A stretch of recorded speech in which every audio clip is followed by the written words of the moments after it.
ఎంతో తెలివి అయిన చిన్న కుందేలు. అది ఎందో తెలివిగలదని సామర్థ్యం కలదని అధికమయ్యే.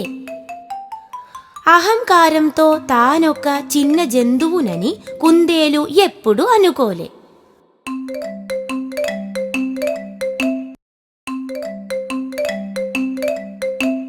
తనకంటే అది మిగతా జంతువుల కంటే ఎగిరి ఎగిరి పడుతుండే.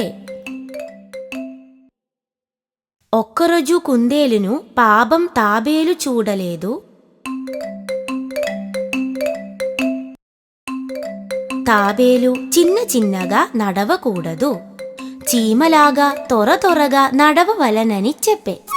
కుందేలు పరిహాసము చేయ బాధపడుతూ ఏడ్చెను. కుందేలు, వద్దు, నా సామర్థ్యం పట్టి నీకు తెలియదు. నేను వేగంగా నడుస్తాను, ఎంతో అహంకారంగా పలికెను. చూసావా, ఈ అడవిలోని జంతువులు నన్నే అనుసరిస్తాయి చూడు. ఈ అహంకారికి ఒక గుణపాఠం నేర్పాలి తాబేలు నిర్ణయించే. నిన్ను అనుసరించుటకు నేనున్నా తాబేలు చెప్పే. కుందేలు అలాగునే.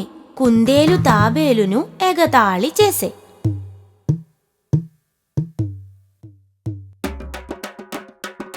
తరువాతి రోజున తాబేలు, కుందేలు ఒకచోట చేరి పోటీ పెట్టుకొనే.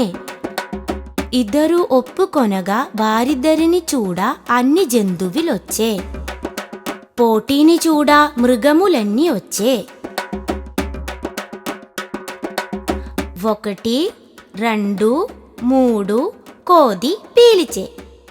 పాలపిట్ట ఈలవేసే. పోటీ మొదలయ్యే. నిమిషములోనే కుందేలు సగం దూరం చేరే. పాపం తాబేలు చిన్న చిన్నగా నడుస్తూ ఉంది.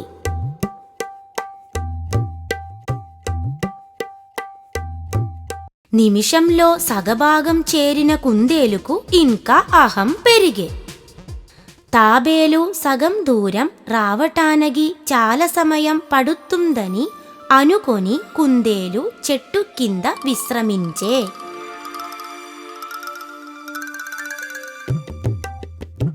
ఏమైనా తాబేలు చిన్న చిన్నగా నడుస్తూ సగం దూరం చేరే. చెట్టు కింద సుఖంగా నిద్రిస్తున్న కుందేలును తాబేలు చూసి, అహంకారి. కుందేలు లేచేలోగా తాబేలు ఎంతో వేగంగా నడుస్తూ ముందుగానే చేరే.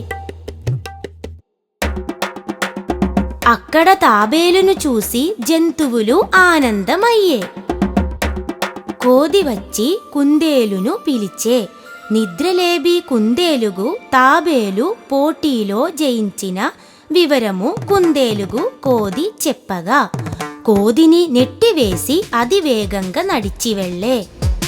పోటీలో గెలిచిన తాబేలును చూసి కుందేలు ఆశ్చర్యపోయినే.